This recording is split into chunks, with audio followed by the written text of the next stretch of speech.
Tracks like these had their own price, their own weight, and their own artistic value. They weren't built to make people comfortable, they were built to make people listen.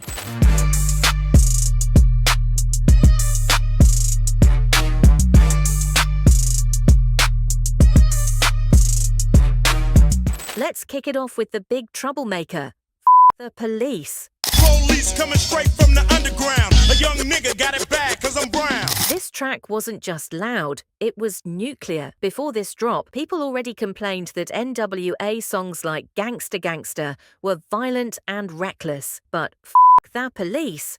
Bro, it was like someone handed them a megaphone and they yelled into America's ear, "Yo, stop profiling us." The song is literally Ice Cube, MC Ren, and Eazy-E going off on cops for stereotyping, false arrests, and treating black communities like criminals by default. And yeah, lyrically they didn't hold back at all. They threw straight-up threats in the verses. That alone made the track a full-blown controversy starter. But here's the twist. Even with all that rage, the song actually started real conversations about racism and police brutality. Why before social media existed? This was decades before hashtags. They were basically doing activism with a beat behind it. And then, the moment that proves the song really hit a nerve, the FBI sends Priority Records a warning letter. Like, imagine making a song so loud, the FBI decides to send you fan mail. The angry kind. We got an FBI letter. They sent the letter to Priority Records saying one guy was like, I'm, part of this department of the FBI, and we're very concerned with this record called Straight Outta Compton.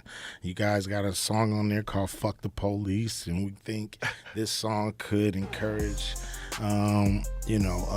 people to go against law enforcement and blah, blah, this and blah, blah, that. And basically, we'd like it if you guys took it off the shelf, you know what I'm saying, to that tip. So, they call us up there, they panicking. We don't know why they want us to come. They just like, man, you gotta come over here, we gotta talk to you. We get up there and it's like, pull out this letter, FBI. That's when everyone knew N.W.A. wasn't just making music, they were shaking the system. Radio stations almost completely refused to play it. MTV, nope. Mainstream anything? Hard pass. And what happened?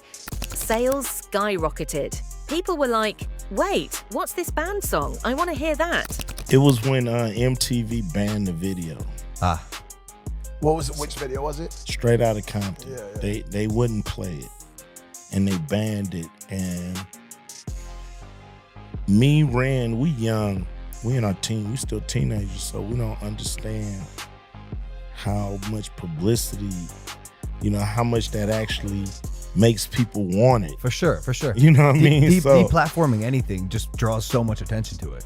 And all, Eazy record company, they kind of understood like, this is like a oh shit moment. Like they talking about this on the news. You know what I mean? So that just was the moment where things just blew open. Album numbers shot up to like 750,000 copies. And eventually the whole thing went triple platinum, from no airplay to legend status. That's crazy. Now let's talk about the most iconic moment ever, Detroit, 1989. The organizers told N.W.A, listen guys, do not perform the police. Police officers were basically sitting there with the try us energy.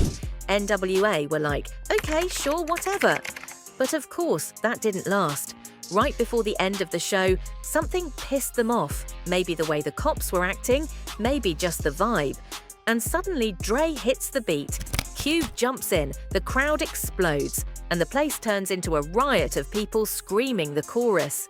They didn't even get 30 seconds into the song before the cops fired warning shots and shut the whole concert down. Total chaos. Fans running, police yelling, N.W.A sprinting off the stage like it was a heist movie.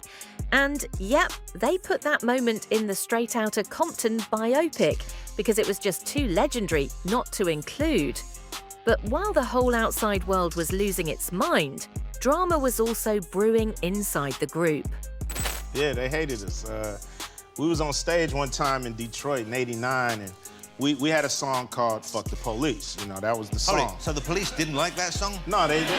For some reason, I thought it was such a catchy number, but you know, they didn't like the song, and the promoter that we were doing the shows for said, "Yo, we'll put you on tour, but you can't perform that song. Cops everywhere, they ready to shut you down." So we agreed to that until we got mad at the promoter. We was like, tonight, we gonna do that song. We gonna tear this thing up. So we got on stage and we started performing the song, and we was like, yeah, the audience was looking a little rowdy and it was kind of getting out of hand, and we was like, what's going on? And then we saw the whole Detroit Police Department rush the stage. They threw fireworks and stuff on stage. They made we took off running. Some of the guys ran out the arena to the hotel. They corralled us, arrested us all, and all they wanted was damn autographs. Fast forward to December 1989, a year after the album dropped, Ice Cube quits. Why? Money. Straight up. Cube wrote tons of the lyrics, performed them, carried the energy, and still felt like he wasn't getting the paycheck he deserved. And the person he blamed, Jerry Heller, the group's manager. Cube felt like Heller was favoring Eazy-E and messing with the rest of the group's money. Tension built up, trust started cracking, and eventually Cube was like, yeah, nah, I'm out. And boom, one of the biggest breakups in hip-hop history just happened.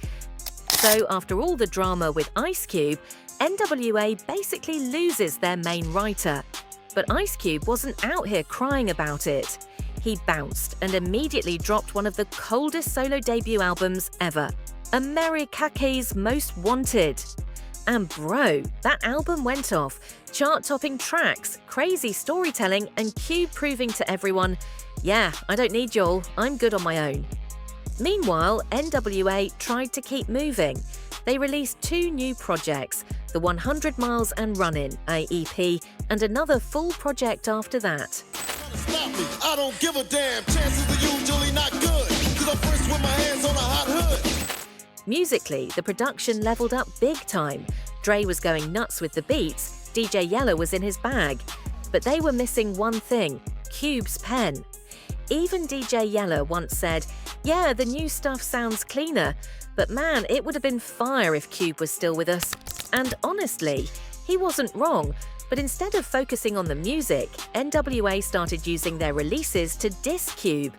They called him a traitor, said he abandoned the group, went soft, all that noise. And the rap world. Everybody picked sides. But a lot of folks agreed. Ice Cube won that battle, especially after dropping No Vaseline. Cause you're getting fucked out your green by a white boy with no Vaseline. One of the most disrespectful diss tracks ever made, like nuclear-level disrespect. But even before that dust settled, N.W.A. got hit with another punch. Dr. Dre decides to leave the group too. And just like Cube, Dre's reason was simple: money. Dude was producing almost everything, crafting the sound of the entire group, but the checks weren't matching the workload.